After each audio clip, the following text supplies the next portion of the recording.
Chapter 14.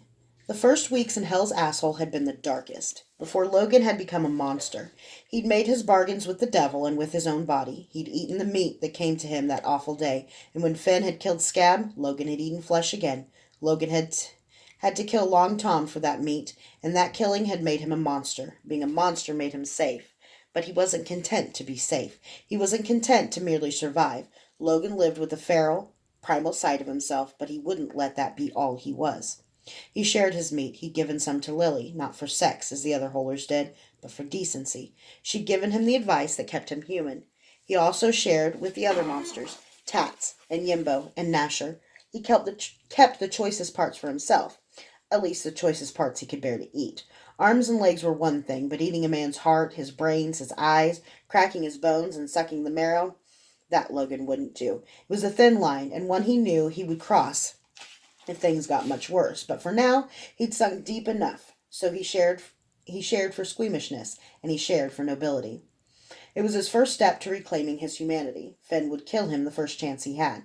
The monsters didn't care, so it was still possible to get them on his side. It wouldn't be loyalty, but anything might make all the difference. Nasher was a different story. Logan stayed close to Nasher.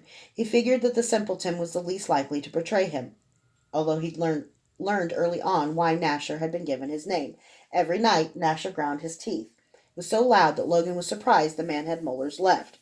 The third week in, Logan woke to the sudden silence of Nasher's teeth and listened in the darkness. Nasher was listening, and his ears must have been better than Logan's because a moment later, Logan heard footsteps. Two Caledonian guards appeared above their grate and looked down with distaste. The first was the one they hated. He opened the grate as he always did and tossed their bread down the hole as he always did. It didn't matter that they knew he was going to do it. The monsters and the animals alike, even Logan, got up and stood around the hole, hoping to get lucky with a bad throw. It only happened once or twice, but that was enough to keep their hope alive. "Watch this," the guard said. He tore open the last loaf and pissed all over it, soaking it in urine. Then he tossed it in. Logan, being the tallest, got most of it. He devoured it instantly, ignoring the stench, ignoring the warm wetness dripping down his chin, ignoring the debasement. The Caledonian roared with laughter. The second guard laughed uncertainly. The next day, the second guard came back alone. He had bread, and it was clean, and he threw it to them, one loaf for each prisoner. With a thick accent and not looking any of them in the eye, he promised that he would bring bread every time he had a shift that he didn't share with Gorky. That gave them all strength and hope and a name for the man they hated above all others. Slowly, society returned. That first night, everyone had been so overwhelmed just to have bread that they hadn't even tried to steal loaves from each other. As they gained strength, they did fight. Within days, the mute Yimbo tangled with Finn and got killed. Logan watched, hoping for an opportunity to get Finn, but the fight was over too quickly. Finn's knife was too much of an advantage. When the bread came, Logan made sure he got more than most, not only for the status, but to stay strong. He'd already lost every ounce of fat he'd ever had, and now he was losing his muscle. He was all sinews and lean, hard muscles. But he was still big, and he needed his strength. Still, he shared what he could with Lily and Nasher and Tats. More than 2 months in, he made a breakthrough. He'd been feeling nervous, getting more and more on edge about Finn with his damn sinew ropes that kept getting longer. Logan slept and woke to the sound of the demons that he now sometimes imagined made the howling noise. It wasn't wind, he was sure of that. It was either demons or the spirits of all the poor bastards who'd been thrown into the hole over the centuries. His head throbbed in time with the howling. His jaw ached. He'd been grinding his teeth all night. Then he found his humanity. "Nasher," he said. "Nasher, come here." The big man looked at him blankly. Logan scooted over and very slowly put his hands on Nasher's jaw. He was afraid that Nasher might snap at him, and if Nasher bit him, down here an infection and death were more likely than not. But he reached up anyway. Nasher looked puzzled, but he let Logan simply massage his jaw. In moments, the look on the simple man's face changed. The tension in his face that Logan had assumed was part of his deformity relaxed. When Logan stopped, the man roared and grabbed Logan. Logan thought he was going to die, but Nasher just hugged him. When Nasher released him, Logan knew he had a friend for life. No matter this whole life was nasty, brutish, and short, he would have wept, but he had no capacity for tears. She had to kill Jarl. Vi stood outside of Hugh Gibbett's safe house and leaned her head against the doorframe. She needed to go inside, face Hugh, get ready, and go kill Jarl. As simple as that, and her apprentice would be done apprenticeship would be done, and she'd never have to face Hugh again. The God King had even promised she could kill Hugh if she wanted. During the year Vi had spent learning the trade at Mama Kay's, Jarl had been her only friend. He had gone out of his way to help, especially in her first weeks when she'd been such a disaster.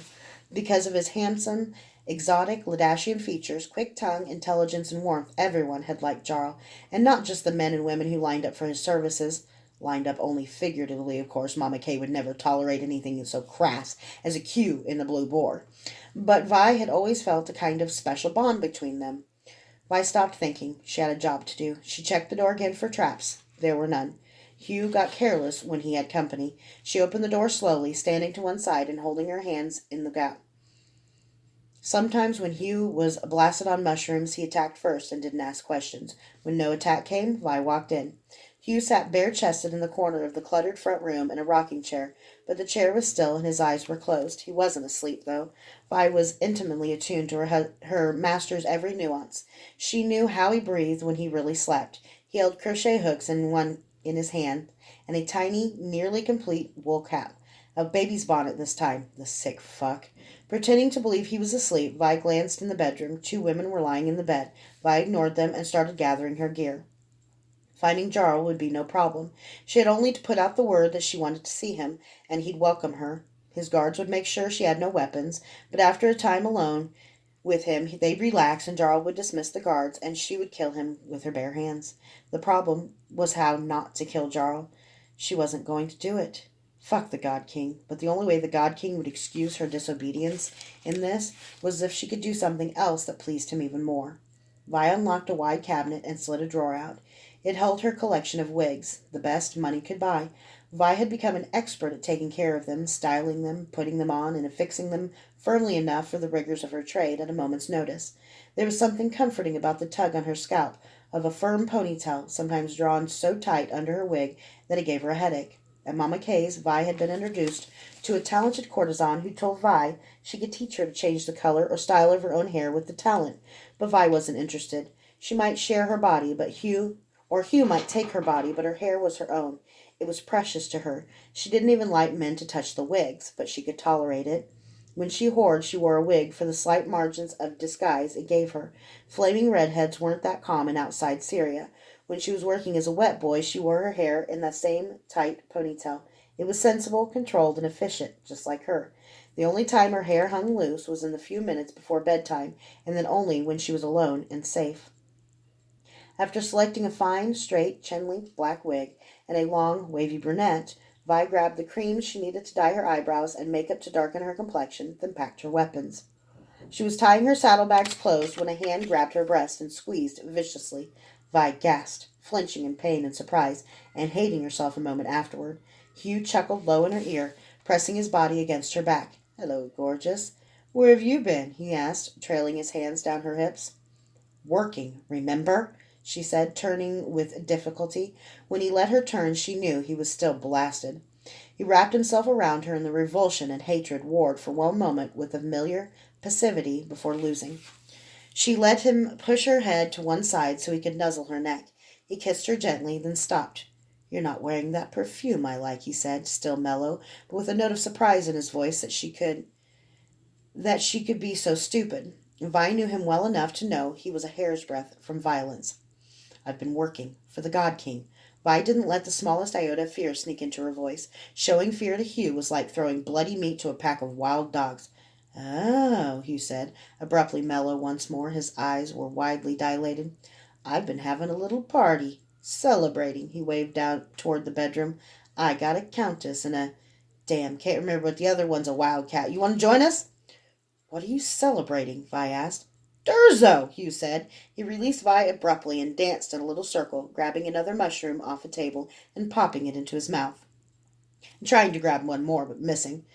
"Durzo Blint is dead," he laughed. Vi scooped up the mushroom he'd missed. "Really? I heard that rumor, but you're sure?" Hugh had always hated Durzo Blint. The two were mentioned in the same breath as the city's best wed boys, but usually Durzo's name came first.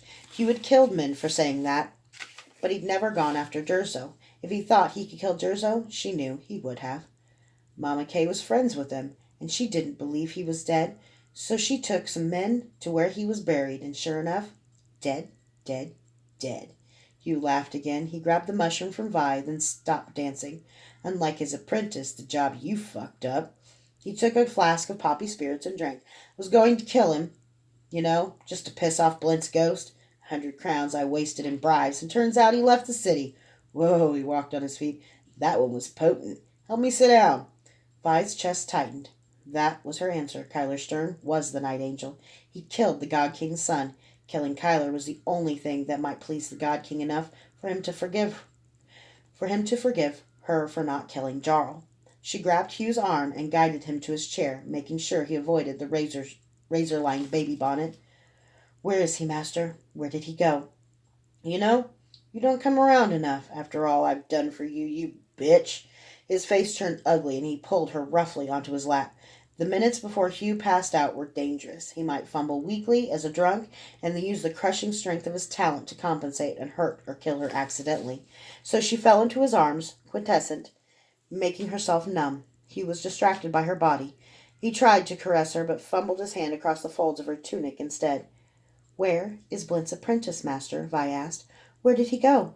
He moved to Caravan. Gave up the way of shadows. Who's the best now, huh? You're the best, Vi said, easing off his lap. You've always been the best. Viridiana, Hugh said. She froze. He never called her by her full name. She turned warily, wondering if the mushrooms had been harmless, the poppy wine just water. It wouldn't be the first time he'd pretended intoxication to test her loyalty. But Hugh's eyes were half-lidded, his figure totally relaxed in the chair. I love you, Hugh said. These bitches got nothing. His words trailed off, and his breath took in the cadence of sleep. Vi suddenly wanted to bathe. She grabbed her saddlebags and her sword, then stopped. He was unconscious. She was sure of it. She could draw her blade and bury it in his heart in less than a second. He deserved it 100 times over. He deserved 100 times worse. She took the hilt in her hand and drew the blade slowly, silently. She turned and looked at her master, thinking of 1,000 humiliations he'd inflicted on her, 1,000 defilements, until he'd broken her. It was hard to breathe. Vi turned on her heel, sheathed the sword, and flung the saddlebags over her shoulder. She got as far as the door, then paused. She walked back to the bedroom. The women were awake now, one blasted with glassy-eyed stare, the other one buck-toothed and busty. Hugh gets bored, Vi said. I give you a coin flip's chance of living through every day you spend with him. If you want to leave, he's asleep now. You're just jealous, the buck-toothed one said. You just want him for yourself. Your funeral, Vi said, and left.